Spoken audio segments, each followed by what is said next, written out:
All right, all set up and everything. Daytime? What the hell? This is crazy. Honestly, yeah, this is very nice. It's 6:30. Can you believe it? Usually I'd be like taking a random ass nap right now or something. But not even, yo. A little bit of an early gym trip. So day 76 of the bulk. Chest and shoulders. Chest, let me think, how many was it ago?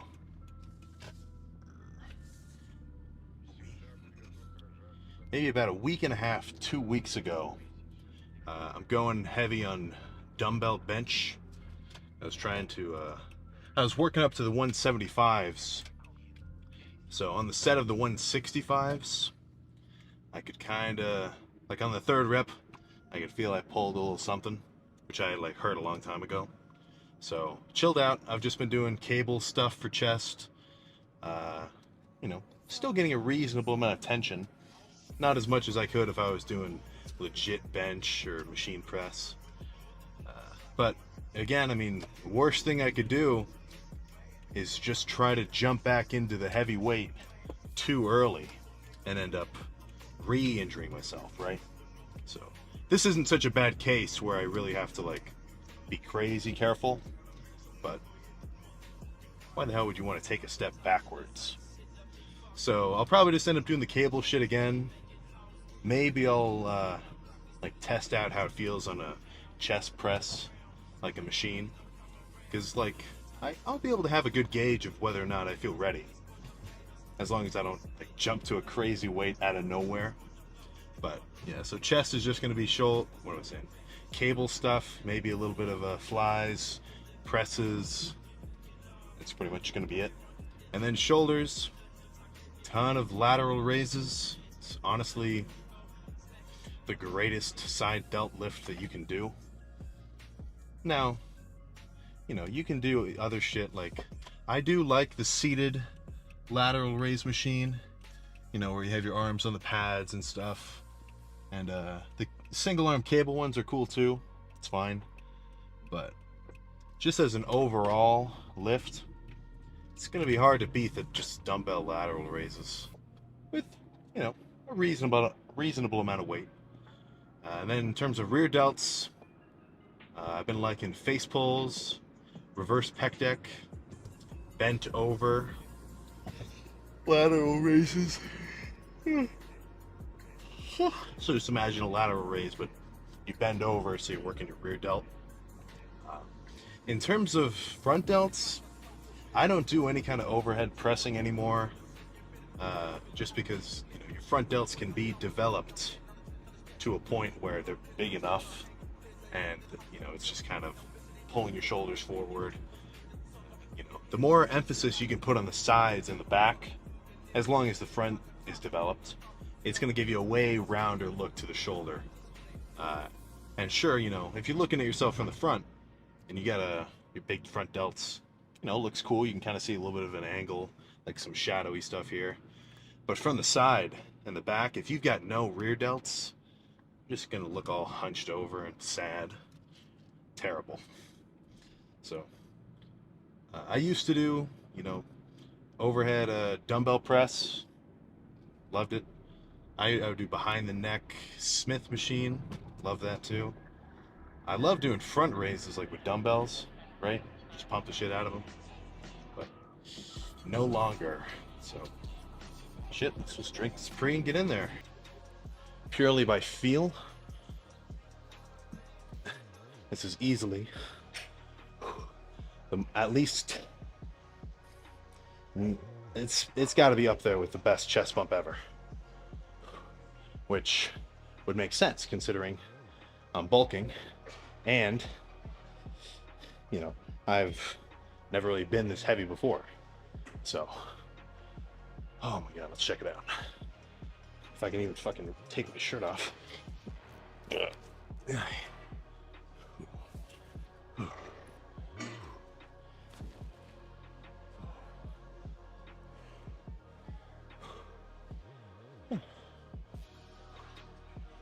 Holy shit. Holy. Oh my god. Holy shit.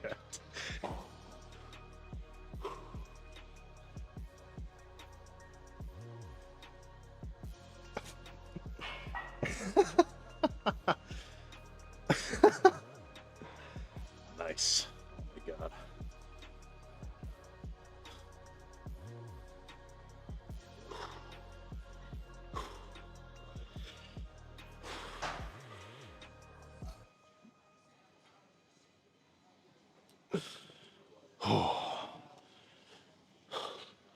That is fucking killer. And to think I didn't have to bench 405 to get this pump. Hell yeah. So, reasonable thickness. I'd call that a, I couldn't tell you, at least a C cup. I'm not necessarily acquainted with that form of measurement. But yeah, pec felt fine. So, pretty much it was right in here, this little area. But, you know, I'm not gonna let this lift go to my head and then fuck my shit up next chest day. But certainly a good sign. So let's go get some shoulders going. So I ended up going a little heavier than the 40s, did the 45s for the last, well, not even the last half, like I did 2 sets of the 40s or something, I don't remember. All I know is I did 11. A lot of the sets were with 45. So yeah, I can already fucking feel that my shoulders are pumped to hell. Let's see if there's a visual change as well. Ooh. Oh my goodness.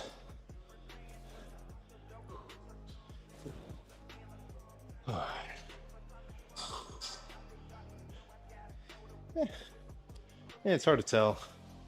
I feel like the chest pump is a bit more glaring, but certainly pumped.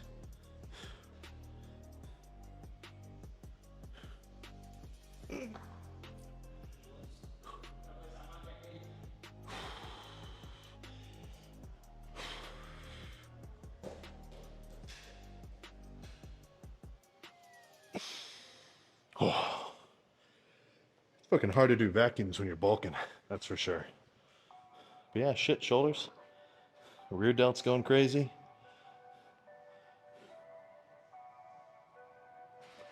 Ooh. Oh man.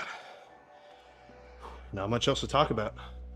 So I'm gonna finish calves and get the fuck out of here.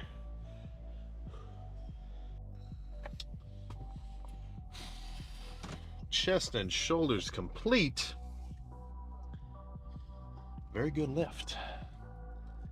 Exceptionally good, I would say. Definitely happy I could actually bench again, even though I didn't go too crazy with it. So also happy that I had the center of mind to employ some restraint, and not rip my freaking pec off into oblivion.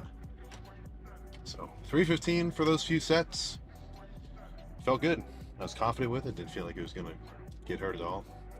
But that's I think I pretty much called it right when I should have, or right when I could have. As a beginner, I would recommend using a bit more caution if you end up hurting yourself, because you don't, you may not have as good of a gauge on the what do you call it? On the integrity of whatever you've messed up, to know when you should or shouldn't jump right into it. So maybe take a little more time just doing light work if you ever pull something, or it should just maybe take like a whole month. I don't know. You got to figure that shit out for yourself, really. But yeah, crazy chest pump. It's fucking gnarly. Honestly, I could have done something else for those last few sets.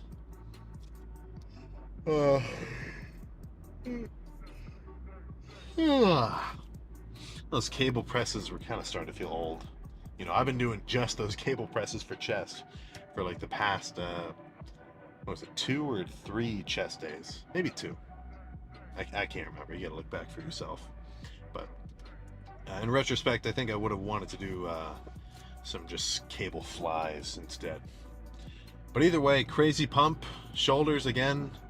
I didn't show all of the the sets, but you know they were pretty freaking monotonous, right? Just a ton of the reverse pec deck, and then an equal amount of lateral raises.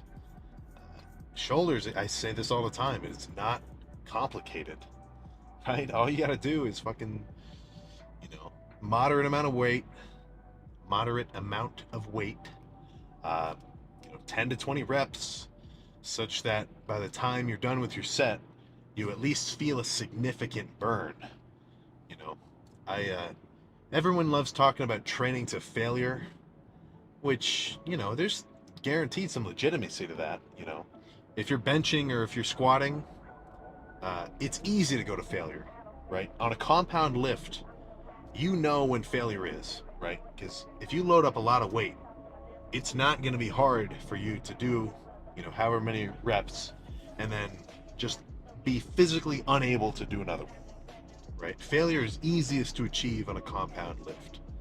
And as the workout progresses, when you end up doing more like isolation-based lifts, like pec flies or